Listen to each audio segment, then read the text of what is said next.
Nzambe des awana.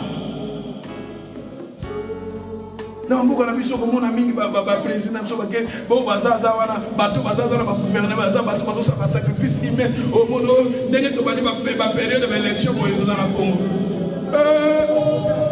On a une côte pour la demain. Attends que bana Nzambe na zolo ba ke soki eza parmi ba gouvernement bien bato ba ko soit disons pas na Nzambe ba voter faut ba kala bato wana ba discours na bango bato faut ba yeba Nzambe ba leader wana faut ba yeba Nzambe. Alléluia. Tout quelque part na zolo ba j'ai des important. J'ai des important. Yes, il a pris cet exemple, bah, chez les gars qui mingi, et ça, il y a un problème de la santé, mais il lui faut peut-être attendre que moi, dans un mais quoi, bâton à son côté, il y a un fungula, le chien, le côté, j'ai des causes à la sécurité, pour bâton, misala, bisou, que dans la misala, on va me mêler, il faut qu'on planifie, on met la table, moi, maï, alléluia. On y a tellement de fruits, pourquoi, et c'est important. Bah, j'ai une cause, bâton, milaï. Et ça bien, parce que nous sommes en tant que chrétiens, il faut que nous Nzambe na baché. Nzambe le seul moyen où Nzambe a se manifester na biso na ba prière, mais j'ai une présence inclus pour tout le monde pour la vie baché de multiplier. Mais c'est important pour voir comment faire ton jeûne pour créer un problème de la santé. Alléluia. Au cours de jeûne, nous avons fruit et dans la Bible, à part Jésus, à Sarah il y a 40 jours, Moïse à 40 jours, Élie à Sarah à 40 jours. Jeûne quoi ça conseillé dans la Bible, et ça il y a 3 jours. Oh Esther, à l'Omaka, n'a pas juif, pas que le cours de jeûne il y a 3 jours. Moi, je dans la Zamou Tabaché, dans le Congo, on a plus de jeûne, même à la poto. Au moins 3 jours, on a lié de maintenant que de Moussala. On mérite au lié toujours que de Moussala. Tout le qui nous amène à la gêne, tout le qui nous amène à la prière, nous amène à la gêne, c'est important. Mais c'est peu important pour y battre la gêne. Quand la gêne est créée par problème de la santé, alléluia. Parce que tu as un faut que de Moussala, que de Moussala, tout ça, tout le temps nous planifié gêne, ça la gêne, il y a un gêne, pour ta gêne, mon côté, pour créer un problème de la santé, et que ça va là, alléluia. Nous avons 10 jours, 3 jours, et 3 jours à 5 au ça là. Une semaine à gêne. Une semaine, on va dire il y a une semaine. Et ça, c'est important.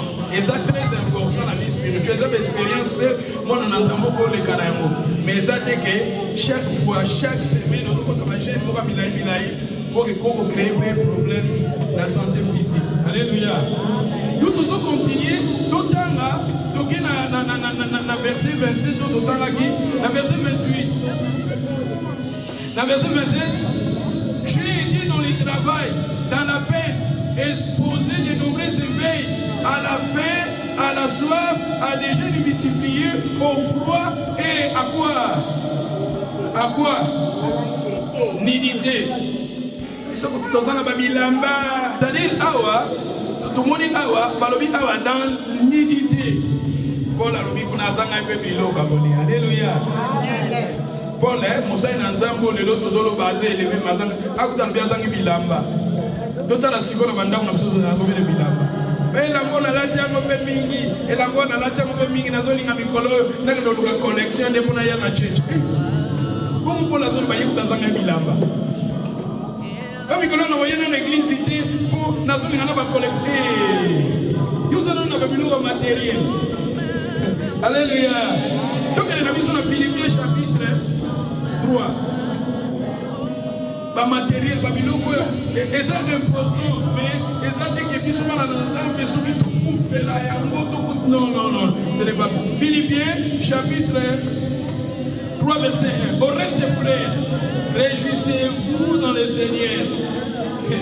La personne qui est éclairée a commis sa manzamine, a fait la vie chrétienne. Le Seigneur t'a donné la vie éternelle. Le Seigneur a pardonné tes péchés. Tu es protégé par la grâce de Dieu.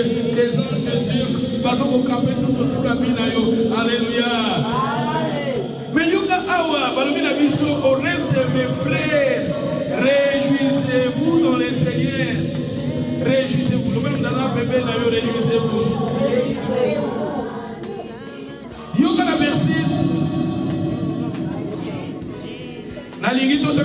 verset 16. Mais ces choses qui étaient pour moi des gains, makambo ezalaki pour nanga ba gain, babiloko ezalaki pour nanga ba gain. Paul Tazolo, ce qui était pour moi des gains, je les ai regardés comme une perte à cause de qui? À cause de Christ. Et moi-même, j'ai regardé toutes ces choses comme une. À cause d'excellence, à cause de l'excellence et de la connaissance de Jésus-Christ mon. Ce qui était pour moi comme des gains.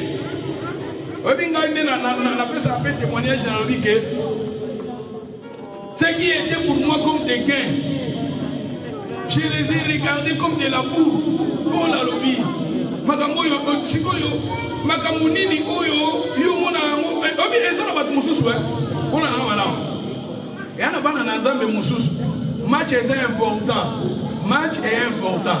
Mais match, il serait tombé jour à prière au Kimi prière. Il y en a un niveau, il y a un niveau spirituel noté. Vous en avez besoin de niveau spirituel et matin. Apôtre Paul a dit, ce qui était pour moi comme des gains, je les ai récompensés. Si vous avez un match de Sikoyo, et tombé passer par les matchs, passer par regarder. Si vous passez là, vous ne pouvez pas monter. Non, quelque part, Paul a dit, ce qui était pour moi comme des gains, je les ai regardés comme de la boue. C'est-à-dire que Moutou a commis un niveau spirituel élevé, Moutou a éclairé, Nzambende a commis primordial. Quelque part, il y a besoin de là où il y a un trésor, là où il y a un monté. Notre trésor, c'est Jésus. Hein? C'est Jésus-Christ qui est notre trésor. Jésus, il est notre trésor. Et si quand Jésus a ça, et si quand il monté, il y a là. Parce que le trésor na yeza balé, trésor na yeza biloko mukini richesse mukini. Non, biloko est important, mais il y a monté to ko na première position. Quand tout le monde peut battre bazo ango batikango. Tout le monde peut battre papa ça ba moi ango batikango. Alléluia. Ce qui était pour moi, ces choses qui étaient pour moi des gains, je les ai regardées comme une perte à cause de Christ. Natana bomoli motema. Nalobi na lingaka sport na lingaka ba biloko ba lit. Na lingaka ngo mingi parce que na kola nango. Na lingaka yango mingi na musique. Musique yo na lingaka musique. Boye bike ngabiso koli na komina ngiringiri. Presque tous les temps na ITC Kumbu on a face à prison makala. Tous les temps na bana bandal mingi musique. Ba camarade na mingi bazalaka bato musique. Musique pende zalaka à part soki na quartier na biso déjà orchestre zalaka na quartier. Orchestre zalaka na quartier chaque soir et ba concert bien orchestre na quartier boza. Concert que beta mena ba ajwa to la bana mike to zala ba concert. Par répétition, tu as la kiwana. Orchestre, il faut que répéter la simanda pour la mission. Nous avons la nzembo. Nzembo, elle a la succès, la carte, la bobo, il y a passer. Nzembo, la combat, il y a mon tour. Alléluia. Je vous dis la vérité. Bana makamnazote ezoleka na internet ba camarade bazolanda bana quartier bazolanda ba église bazolanda tout quelque part bato ba yebi makamnazoloba eza les gens ko ba yebi makamnazoloba eza vérité. Kombo na ngau de komba pe na cri ya kombo ya nzembo ya quartier. C'est-à-dire quelque part mais musique tolika ki musique na quartier na biso na kwa na biso ezaki na musique ezaki na bar mo ezaka na quartier na biso ezaka na succès makasi. Bar wana sozo beta même funguli kaye oyembaka banzembo. Ça dit oyembaka ba musique oyembaka même je vous dis la vérité. Tant na commis éclairé. Tant na commis éclairé. Tant na commis éclairé, na commis éclairé, ça va bani ko sala na bina nga apôtre Paul a dit oh nyonso ezalaki pona nga lokolo ezalaki malamba ke mais na munyo mo lokolo ini perte. Amen. Et quand on met que quand on va dire qu'une église parce que l'église moi tabou na madame. L'église est là, pourquoi tu vas à l'église? L'église n'est qu'au aider au Gamatea et aider la communion fraternelle et aider au Kola au Kedeliboso. Alléluia. Si on a comme ça là, jour on a besoin d'entraînement, et ça là qui lundi, mercredi, vendredi. Si on va prier le peu, jour les là lundi, mercredi, vendredi. Si on a prié, il faut qu'il m'entraînement. Pour l'entraînement, il faut qu'il m'a prié. Si vous avez compris que ceux qui ont prié, na mona ni entraînement, au risque de l'entraînement, à la mingi boli misana to sala ka entraînement ba mutoki, to da ba mutoko mo ndo toki, ozo kunda pe na muto yo ba toki. Mito ala na bilamba te. Ça veut dire que lorsque tu as le bongo na muto ah, bato biso pe na iba ki ba vie na biso na tano sa ba ki ba combat, tozo kunda no ba vie ba sa ba tabakisi. Parce que mingi pe ala ki wana, ba sa ki na bango bato ba kisi, ba coup de tête, ba coup de tête okoi, et ça ba tabakisi. Mais tant que on a comme éclairé, nous sommes là, on a émis Nzambe, tout le monde a un bateau, tout ça, boye. Mais nous sommes encore au Tikangote. Nous sommes concentrés dans tout ça, boye, na bango, tout ah. Entraînement, ça n'a pas bêté. Dans le temps de bon moté, mais ça va raisonnement, on a pas raisonner dans le moment là. Parce que nous sommes Nzambe, tant que nous sommes on a pas, on a boubuni, mutokina, et nous sommes longo, boye. Et ça c'est normal pour y aller à Bongo. Tu vas s'entraîner à la Bongo. Mais si vous avez combien de entraînement, tout ça. Mais si vous comme ça, l'église, vous avez l'église comme ici, pour la période pour l'église, pour un entraînement. Parce que l'entraînement, il faut que vous ayez tout ça. Et quand vous avez un entraînement, vous avez après capitaine des Angaïs. C'est-à-dire après capitaine, nous avons entraîné. C'est-à-dire Nazaki wana. Alléluia.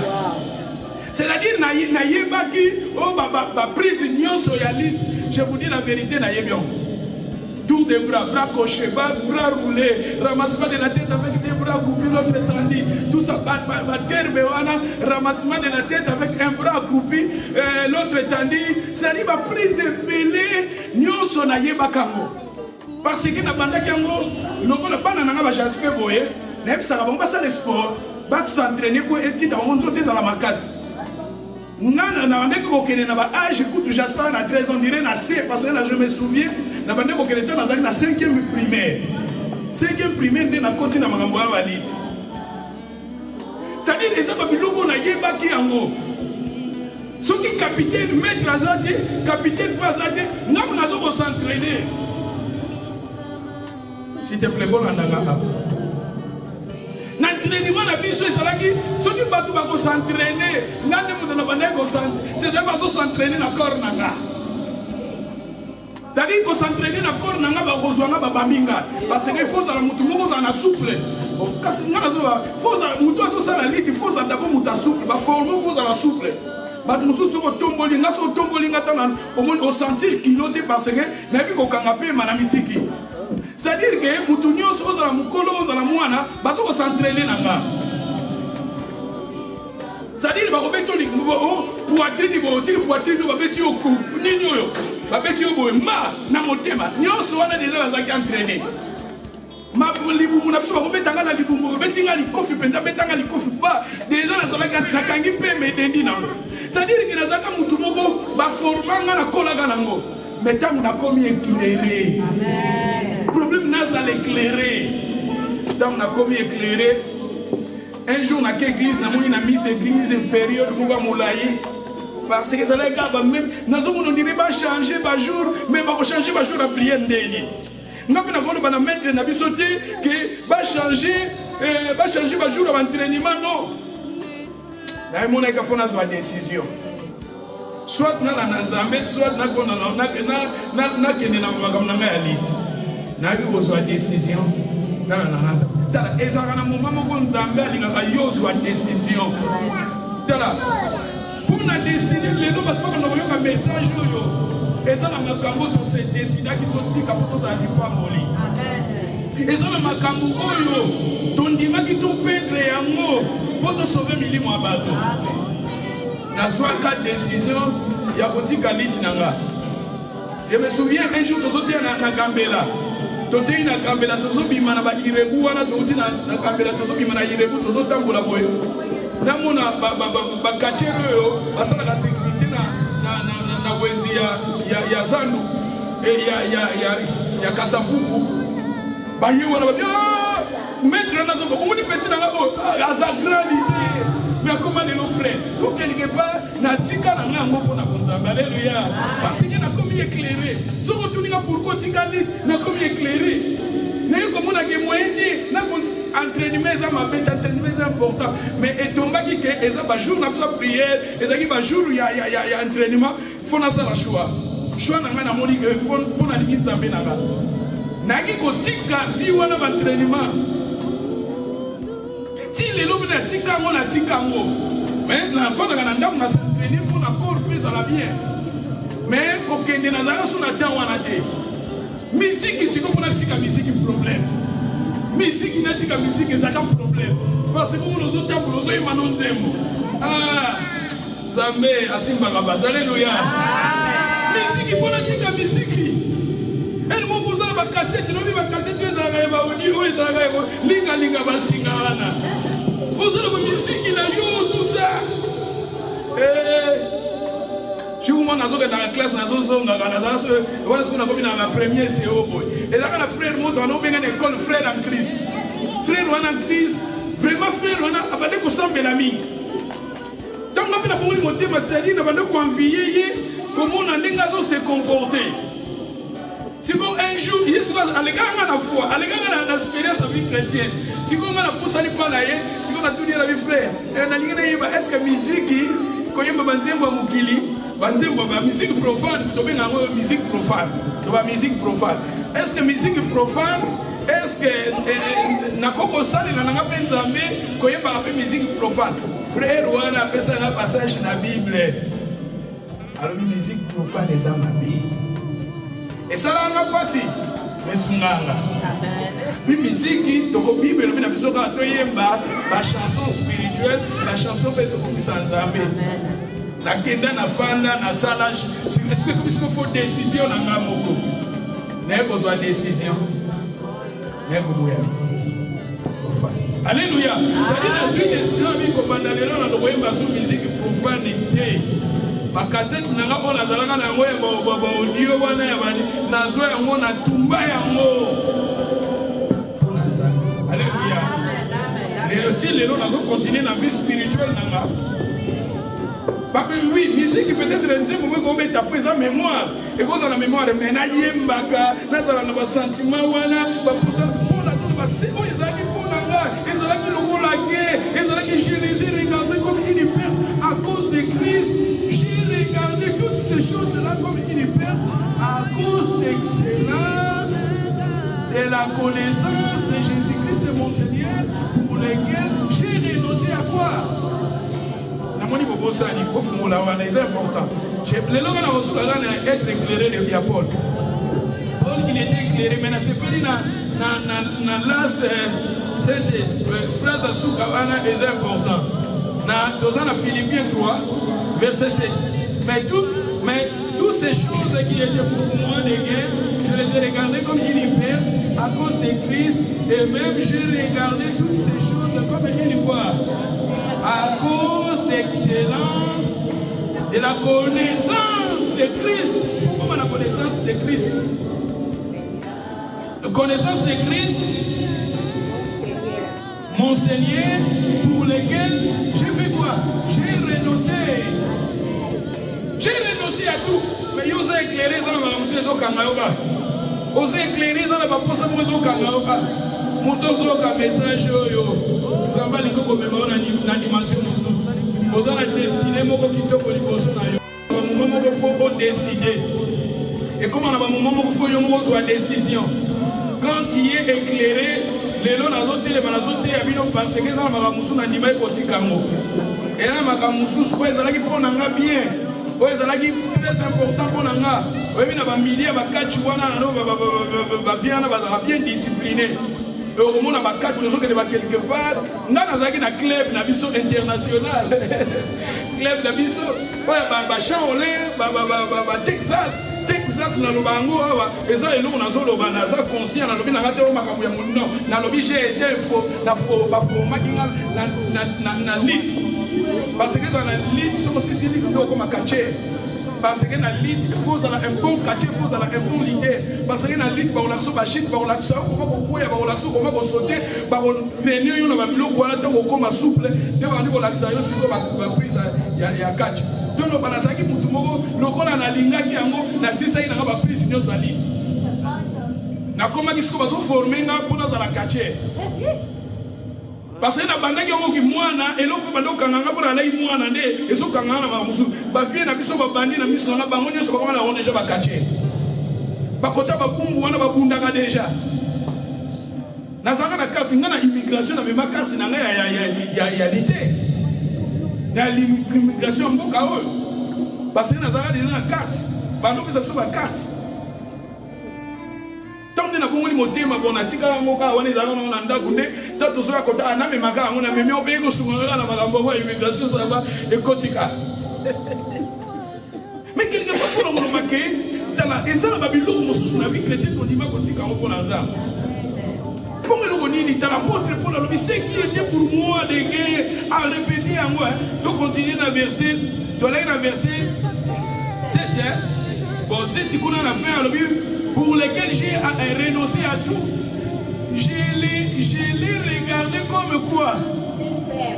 Une perte. La version sous de la boue. La version de la boue.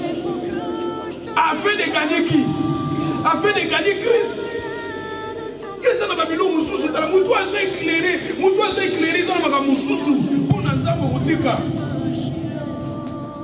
ngana mona tato komoni motema obi mutu aza éclairé to koma makambo même ko elle église mususu kota la télé za problème kota la télé ba bona ngo péché tala mutu so aza éclairé même télévision zo bona ngo on dirait péché ozo mona komela bakisi lokola péché ya on a lobi que mutu a commis éclairé azana poussa nzambe abana ko tambola keba pour alingi nzambe. Je vous ai dit que ngata na pour prier beaucoup de temps la Bible. Kota la Bible. Wana nde so la savourer de la parole de na kopesa témoignage nanga ni na bande kota la Bible lelo na komi côté ya sur Bible. La formation ni biblique na l'équité. Na sala ba cours biblique oh ya Jean évangile à Jean parce que les évangile à Jean ils ont parmi ba livre oyo mutu soko ngo bando yeba makamanda me ba pesa ngo ba cours obiso ki na victoire les en la maison mo biblique wana to landa ba formation parce que maison la biblique parce que ba branche ba ngo ba église oh ba enseignement ou ta rapoto ba enseignement ya ba évangile à Jean évangile à Marc évangile wana na acte des apôtres nous on a saisi ça ba cours wana. Dans les cas de séminaire, dans la maison biblique, il y a la victoire. Dans le Haïfa, la formation, j'ai été là. En France, nous continuons toujours à lettre, par correspondance. À Londres, ville dans cours par correspondance. Si nous avons un livre, vraiment, un permettre naki osala ba syllabus ya kopesa ba cours awa na église nde siko na livre yana ba ko tanga auteur na livre yana as en école biblique nde naki ko komisa na école biblique wana nde na tanga ka auto sala ka fête on a pas 91%. Quelque part nous va te savourer de la parole to lingi nzambe to lingi lo bananzambe to zotanga posa na biso eza tala posa ko fi oyo na bi ke naza na bon chemin. Bien dans le mythe qui tout Seigneur ton agneau ton oiseau na vie éternelle des apôtres na bino. Amen. Mutu oyo aza éclairé na kolemba pour nini ba to mokili ba le bisayo. Soko koité le ma continuer. Kotika na ndena mabete. Kofanda na mabete. Na vie chrétienne à mo saison banani ko ya beta ni makotika na kokoya. Obeti ni baku kotika na kokoya tene ma confesser, continuer vie spirituelle na yo, continuer zela na yo. Parce que dans la vie est là. Et ça quand le Paul wana solo hein. Tout dans la verset na moi voler bien mais ça va me mener à Paul. Nan kuna koti na baba mususu tout ça na être éclairé. Donc on est dans verset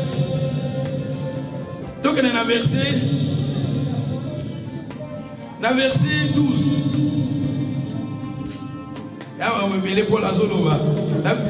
Ce n'est pas que j'ai déjà rapporté les prix ou j'ai déjà atteint la perfection, mais je cours pour faire quoi?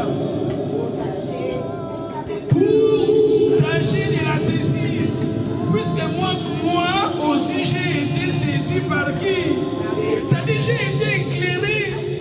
Yoga le frère, je ne pense pas d'avoir à saisir, mais j'ai fait une chose, oublions ce qui est en arrière, mais portons vers ce qui est. Pourquoi? Kima, ça n'a pas pitié, mon Kima. Mon bateau, Bakima, Bambam, Bakima, Rapona, pitié. Yo, vie chrétien, faut pas benga yo, faut pas pousser yo, faut pas tirer yo, non. Paul a Zoloba, Dala. Na verset yo, on va continuer. Na verset 14. Alors, na verset 14. Je cours vers le but pour faire quoi? Pour rapporter les prix et la vocation céleste en Dieu, en Jésus. En Jésus-Christ. Nous tous, donc, qui sommes parfaits, ayons cette même pensée. Alors, après le vivre. Si ça continue, et si vous êtes en quelque point d'un autre avis, Dieu vous éclairera aussi là-dessus. Spirituel na bino zamba osali akolo éclaircir bino yango c'est-à-dire nzamba memaka lumière na ye amemaka pole na ye. Et ça expérience spirituelle olingi nzamba okokangama na nzambe olingi nzambe olinga tala yo nzamba na lobaki na biso dimanche passé nzamba azoloba ti aimeras le Seigneur ton Dieu de tout ton cœur, de toute ton âme, de toutes tes pensées. C'est la vie du sud motema na yo olingi nzambe même na passe olingi nzambe même na ba tribulation ba combat tokende po tokende kosukisa.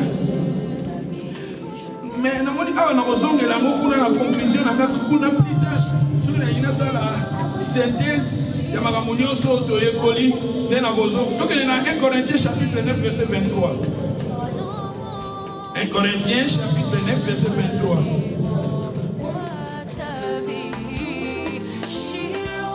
Et si quand on a tout le temps, c'est important, mais la monnaie n'a besoin de l'ango. On a besoin de l'ango peut-être plus tard, quand on a la conclusion, il y a matière, peut-être besoin de l'ango. Alors, Bini. 1 Corinthiens 9, verset 23. Je fais tout à cause de l'évangile. Les aïe, yes. Continuez. Je fais tout à cause de l'évangile. Comme appelle Nazaranini, Nazaran n'a pas Kati. Parce qu'il était éclairé à continuer à l'omini. Et savez-vous pas que ceux qui courent dans le stade courent tous, mais qu'un seul remporte le prix. Courez de manière allégeante. Bon, qui m'a proposé la ligne? Bah, qui m'a ramené baki makapamba te baki makapobazwa na stade on a comme les Jeux olympiques bato balinga bazwa médaille zambe pas comme la vie chrétienne qui m'a koyo bozwa médaille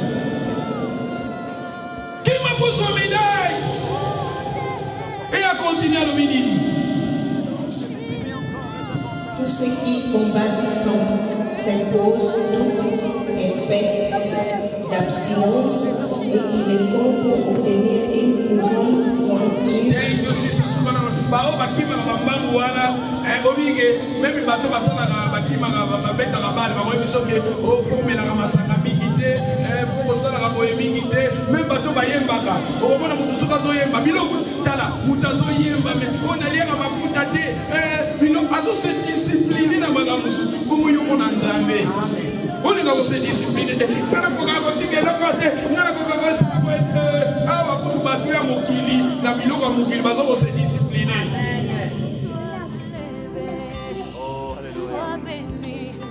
Bateau à Jeux olympiques, que y a la soudée quelques olympiques. Et ça n'a pas de façon qu'on se préparer si vous avez un jeu olympique, peut-être que vous allez éviter ce que vous allez quand. Jeux olympiques, vous avez 4 ans, 5 ans, mais au moins, vous allez se préparer. Nalandi, dans mon internet, il y a 12 ans. Ceux qui ont 9 ans, 12 ans, moi, je se préparer dans les Jeux olympiques. Moi, je travailler ma colonaïe, je travailler ma beaucoup, je ma Babylone, je les Jeux olympiques, moi, je suis parmi les champions. Mais à se discipliner maintenant. Ah, pour la zone batala, ceux qui vont faire ça, pour la trophée, les temporaires, à combien de trompés, médailles, autre besoin, pour que ma personne a vie éternelle. Alléluia. Yoga, verset 23, verset 26, moi, alors moi donc, je cours, non pas comme à l'aventure, je frappe non pas comme bâton d'air, mais je traite durement mon corps et je le tiens assujetti, de peur d'être moi-même rejeté, après avoir prêché les autres. On dit d'avoir pour le Nazoloba. Avec nous avons traité, nous avons fait de confiter en aventure. Mais dans ma version, je suis comme un boxeur. On boxer dans un bête à Bakou, mais avec un bête à bête. Moi, je vais boxer ne bazala. Boxer avec son petit coup, on peut mettre sur mon moutou et que soit. C'est-à-dire, à pour la zone, ils ont pas de moussou, bazo bête, mais bazo bête en aventure. Bazo prier, mais bazo prier en aventure. Bazo quoi adorer, mais en aventure. Mon corps est irrément. Alors, je traite directement mon corps. Je le tiens si je dis, ne peut que d'être moi-même rejeté après avoir prêché les autres. Faut aussi lire ça. Tout en Romains 8, verset 28. Je pense dans l'obélie sur être éclairé. Le dimanche, le don céleste. Les hommes expérience, votre lieu est important en tant que chrétien, moi dans l'ensemble. Je suis allé à Kanango, je suis allé à Kanango, je suis allé à Kanango na ficha. Ce qui est très important dans la vie chrétienne, de continuer à marcher dans la mission. Alors, Romains chapitre 8, verset 28. Nous savons du reste que toutes choses concourent au bien de ceux qui aiment Dieu, de ceux qui sont appelés selon son dessein. Ceux qui sont appelés selon son dessein. Aux appelés par Dieu.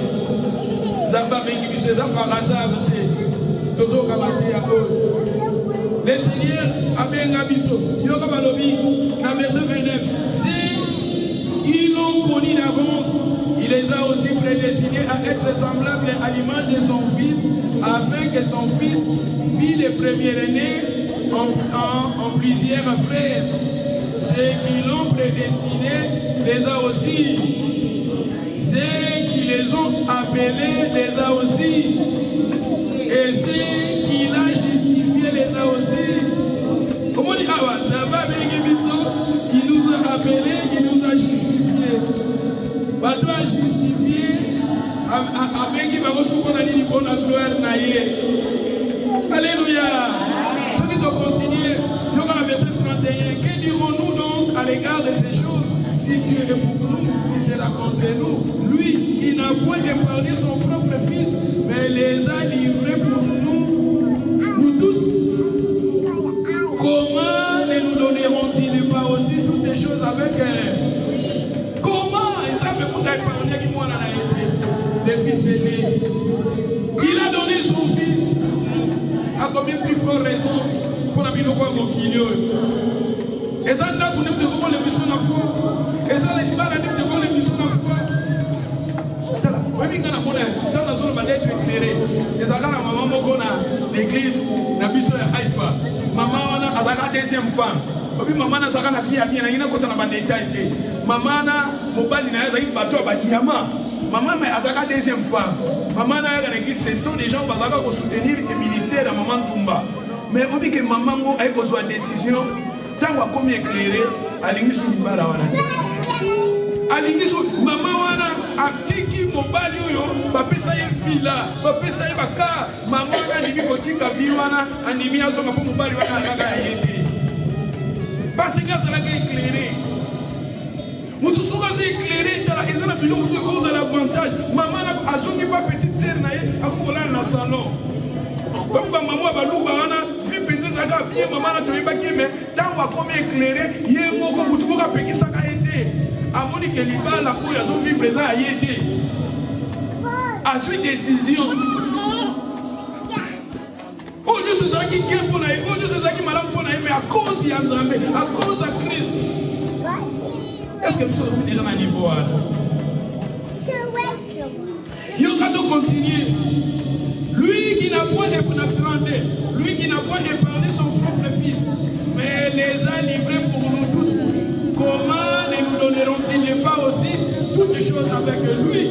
D'ailleurs, quand le verset 33, il accusera les élus de Dieu. Ils sont tous à Élie.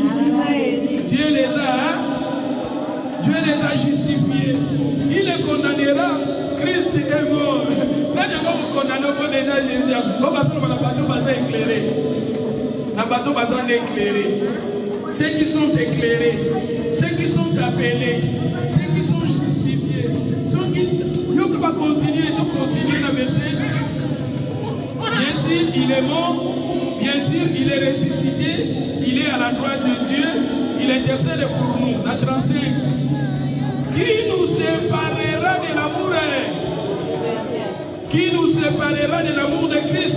Ça sera la tribulation, ou l'angoisse, ou la persécution, ou la faim, ou la nudité, ou le péril, ou l'épée. C'est-à-dire, si nous sommes capables de nous ensemble, nous sommes capables de nous Jésus.